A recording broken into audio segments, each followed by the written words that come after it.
दोस्तों अस्सलाम वालेकुम। मेरा नाम शीज़ान जौहर है और आज फिर से आया हूँ आप सभी के बीच में इस वीडियो के माध्यम से। आज मैं बात करने वाला हूँ गुजरात जहाँ पे MIM पार्टी मजलिस इत्तेहादुल मुस्लिमीन ने क़दम रख दिया है अपना, और उनके क़दम रखने से कई लोगों को बहुत परेशानियाँ हो रही है।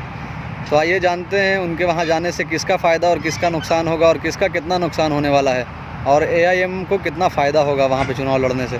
तो आप अगर इस चैनल पे नए हैं तो मेरे चैनल को सब्सक्राइब कीजिए और मेरे वीडियो को लाइक कीजिए, कमेंट कीजिए और बेल नोटिफिकेशन को दबाइए ताकि जो भी मैं वीडियो अपलोड करूँ वो आप तक पहुँच सके आसानी से।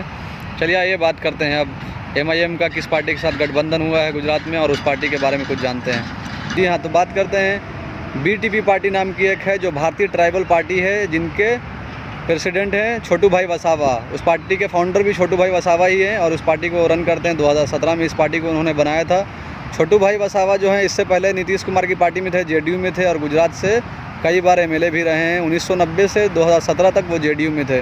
बाद में उसका कुछ अनबन हो गया, छोटू भाई वसावा का कुछ अनबन हो गया नीतीश कुमार के साथ, क्योंकि जब राज्यसभा का वोटिंग चल रहा था तो उन्होंने अहमद पटेल के हक़ में अपना वोट डाला था, जबकि नीतीश कुमार चाह रहे थे कि वो अपना वोट BJP कैंडिडेट के हक़ में डालें।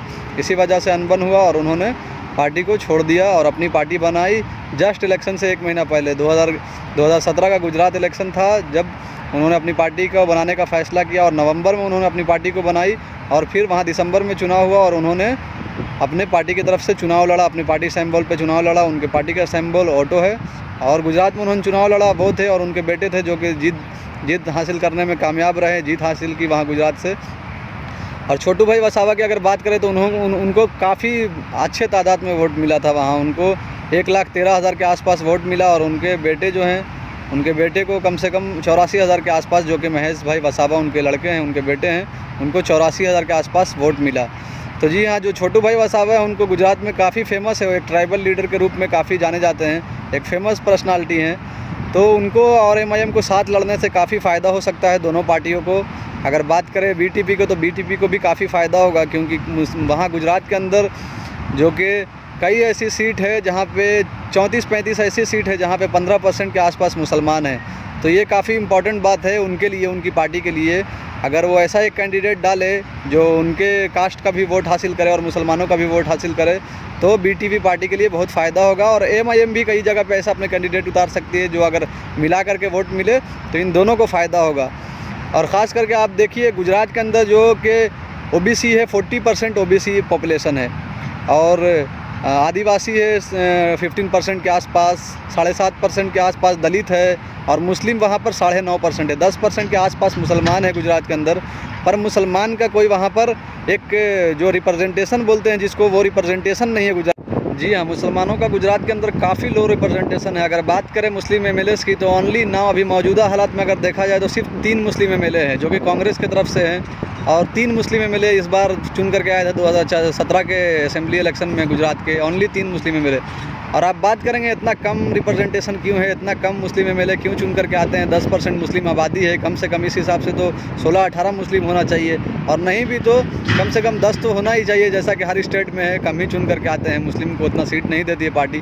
तो इन सब के पीछे एक ख़ास वजह ये है गुजरात के अंदर। अगर आप गुजरात की हिस्ट्री पीछे का देखेंगे, पीछे से जा कर के देखेंगे, तो आप देखेंगे 1980 का एक दौर था जब टोटल मुस्लिम कैंडिडेट 17 कैंडिडेट चुनाव लड़ रहे थे, और 17 में 12 कैंडिडेट विन हुए थे।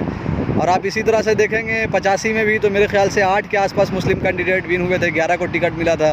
90 में 11 को मिला था, उसमें शायद सिर्फ 2 ही जीते थे। 95 में भी इसी तरह का हाल रहा था, 2-4 ही जीते थे। 98 में 5 मुस्लिम MLA थे, और 98 के बाद अगर देखें BJP ने 98 में 1 मुस्लिम को टिकट दिया था, 98 के चुनाव में विधानसभा में ओनली 1 मुस्लिम को। उसके बाद से अब तक BJP ने एक भी मुस्लिम को गुजरात के अंदर कैंडिडेट नहीं बनाया है, MLA का या MP का, कोई भी चुनाव लड़ने के लिए किसी मुसलमान को कैंडिडेट खड़ा नहीं किया है। और कांग्रेस की तरफ से भी अगर बात करें आप, तो कांग्रेस भी 5 सीट 6 सीट 2006 में भी, 2007 में भी अगर आप देखेंगे तो सिर्फ उन्होंने 6 सीट पे मुसलमानों को उतारा था। 2017 के इलेक्शन में देख लीजिए, सिर्फ 6 सीट दिया मुसलमानों को। तो इन सब को देखते हुए MIM वहाँ पर गई है, और MIM के जाने से कम ये होगा कि कांग्रेस अब मुसलमानों को भी टिकट देगी, उनका हिस्सेदारी देगी, और नहीं तो MIM की तरफ से मुसलमान कैंडिडेट उतरेंगे और कई कास्ट के भी उतरेंगे, पर मुसलमान को इससे फ़ायदा होगा। जो लोग कई दिनों से सोच रहे थे कि उनको अपना एक मौका मिलना चाहिए, पॉलिटिक्स में हिस्सा मिलना चाहिए, तो ये एक अच्छा चांस है उन लोगों के लिए जो चाह रहे थे कि उनकी आवाज़ को दबाई जा रही है, उनका एक आवाज़ होना चाहिए। और आपको एक और ख़ास बात बता देता हूँ, गुजरात से 1985 के बाद कोई लोकसभा का एमपी नहीं है। अहमद पटेल जो थे 1985 में वहाँ पे चुनाव जीते थे, उसके बाद उन्होंने 1989 में चुनाव लड़ा तो वो हार गए बीजेपी के कैंडिडेट से, और 1991 में चुनाव लड़ा, वो भी वहाँ से लोकसभा का चुनाव हार गए। उसके बाद उन्होंने चुनाव नहीं लड़ा और वो राज्यसभा के लिए शिफ्ट हो गए कांग्रेस की तरफ से, वहाँ से परमानेंट राज्यसभा बनकर आते रहे हैं। शायद 5 बार के आसपास वो राज्यसभा मेंबर रहे हैं। और आप अगर बात करें उससे पहले की, तो एहसान जाफरी थे, मरहूम एहसान जाफरी, उनको आप जानते होंगे, जो कि कांग्रेस की तरफ से ही लोकसभा के एमपी थे। तो एहसान जाफरी और अहमद पटेल 2 लोकसभा एमपी हुआ करते थे एक ज़माने में, जबकि गुजरात मुंबई से अलग हुआ था 1960 के बाद। तो एक और थी जो फर्स्ट लोकसभा एमपी थी, एक औरत थी, उनका नाम मैं अच्छी तरह से नहीं जानता हूँ, पर 1962 में एक मुस्लिम महिला जीत करके आई थी गुजरात की तरफ से। और इस तरह से अगर देखा जाए तो 1980 और 85 के बाद मुसलमानों का रिप्रेजेंटेशन गुजरात में इतना कम कर दिया गया है, ख़ास करके मैं बोलूँगा, उनको सीट ही नहीं दिया जाता है, तो वो जीतेंगे कहाँ से। जी हाँ, अब बात करता हूँ। अब एमआईएम के जाने से बीजेपी और कांग्रेस दोनों परेशान हैं, दोनों काफ़ी ज़्यादा परेशान है। कांग्रेस ये सोचकर परेशान है कि उसका जो एक मुस्लिम वोट है, शायद उसका फिक्स वोट होगा, मुस्लिम की अच्छी वोट उनको मिलती होगी, वो खिसक जाएगा, वो शिफ्ट हो सकता है बीटीपी पार्टी की तरफ और मजलिस की तरफ। और बीजेपी इसलिए परेशान है कहीं एमआईएम के आने से मुस्लिम रिप्रेजेंटेशन गुजरात में बढ़ ना जाए, और ये होगा, ये हो करके रहेगा। 2022 का जब इलेक्शन आएगा तो आप देखिएगा वहाँ पर कई ड्रामा होने वाला है, बहुत ज़्यादा ड्रामा होगा। अपने मोदी जी भी करेंगे और वहाँ के लोकल लीडर भी करेंगे, और मुसलमानों को डराया भी जाएगा, हो सकता है 2022 के चुनाव में, उससे पहले से ही डराना चालू कर देंगे, हो सकता है। पर बहुत ज़्यादा ड्रामा होने वाला है आगे के दिनों में, तो आप देखते रहिए क्या होता है। पर एमआईएम के जाने से मुझे बहुत खुशी है, और मैं समझता हूँ कि गुजरात के लोगों को भी बहुत ज़्यादा खुशी होगी कि वह एमआईएम वहाँ पर चुनाव लड़ने के लिए आई है। तो चलिए आगे देखते हैं। अगर आपको मेरा वीडियो पसंद आता है तो मेरे चैनल को सब्सक्राइब कीजिए, और आगे इसी तरह के मैं कई इंटरेस्टिंग वीडियो डालता रहूँगा, पॉलिटिक्स पे, एमआईएम पे, और भी कई मुद्दे हैं जिन पे मैं वीडियो बनाया करता हूँ, तो आप सब तक पहुँचाऊँगा। और आप मेरे चैनल को सब्सक्राइब कीजिए, अगर आपको अच्छा लगता है तो मेरे वीडियो को शेयर कीजिए। और आगे मैं बात करने वाला हूँ, एक साक्षी महाराज है, उनका बयान आया है, उस बारे में भी बात करूँगा मैं अपने अगले आने वाले वीडियो में।